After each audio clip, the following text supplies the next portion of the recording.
Hey guys, back in the snake room here. I've had a lot of people request that I show how I heat these adult female ball python racks here, so I thought I'd show you that today.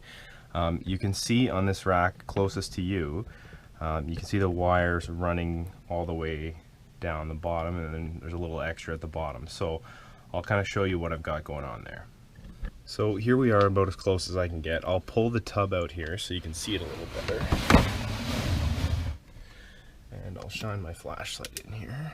So you can see I've got this metal strip here. So this is actually just made out of a metal stud. It's actually the bottom or the top plate, not the stud itself.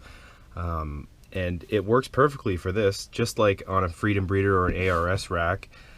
So I just cut them to size. I have obviously a piece of 4-inch THG heat tape in here, which I have a hole drilled here and here, so the wires run to that. The other end of the heat tape is taped up with electrical tape, and I've got that foam or that foil bubble wrap insulation stuff kind of tucked up in there as well.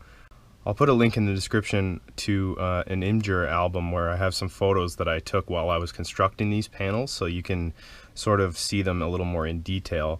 But what a lot of people are curious about are these blue connectors. So I actually found those on Amazon.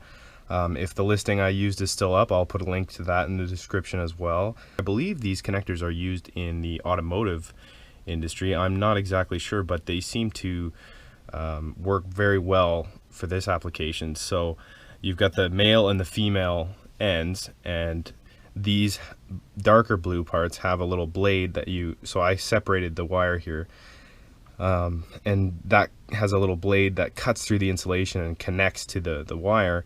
And the lighter blue ones, you just strip the end of the wire that's coming off the piece of FlexWatt, crimp it down, and then you can use these to connect. So this kind of works well, that if I had a panel fail, I would be able to just replace the panel without removing the whole system. So yeah, that's pretty much it. This is a 10 tub rack. So the circuit sort of for the wiring starts at that top panel, and then each tub on the way down has one panel, and then on the bottom you can see I've got two panels actually on the bottom slots, similar to what some breeders do when they are using ARS or Freedom Breeder. They'll order extra heat panels so the bottom two levels have some extra heat. Because obviously, as we all know, heat rises, and those levels tend to stay a little cooler, especially if you get your thermostat probe somewhere in the middle of the rack. So yeah, if you guys have any further questions about this, feel free to comment down below.